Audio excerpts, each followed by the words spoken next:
இது வீட்டுக்கு right side.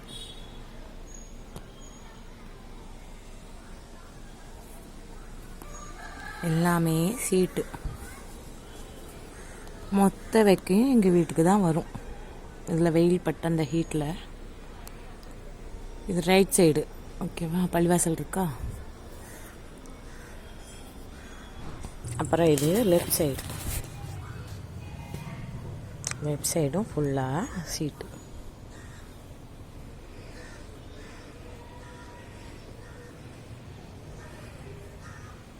சைடில் வீடு கிடையாது.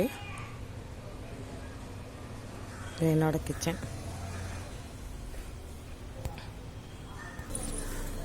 ரைட் சைடும் சீட்டு, லெஃப்ட் சைடும் சீட்டு. ஓகே.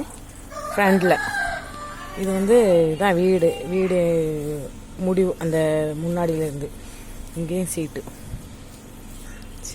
அப்புறம் ஓடு, அப்புறம் சீட்டு. எங்கள் வீட்லேயே கிச்சனும் அந்த பாத்திரங்கள் ஒரு இடம், ஒரு வராண்டா மாதிரி, அந்த இடமும் சீட்டு.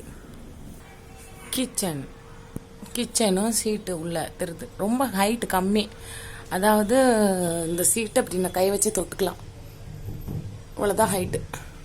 வைக்க ரொம்ப அதிகமாக கீழே இறங்கும். அதே லெவல் தான் இங்கேயும்.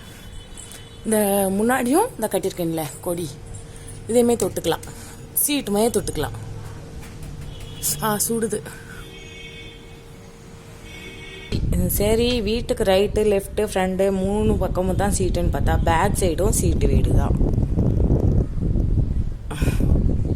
அப்புறம் இந்த வெயில் வந்து நல்லா சுட்டரிக்கிற மாதிரி வீட்டில் படுற அளவுக்கு பின்னாடி பில்டிங் எதுவுமே கிடையாது, தூரமாக தான் இருக்குது. இது வந்து ரூம்பு. இந்த ரூம்பு வந்து சீலிங்கு. ஆனால் சீலிங் ஃபேனு கிடையாது. ஏன்னா ஃபேன் போட முடியாது, கை அப்படியே எட்டும்.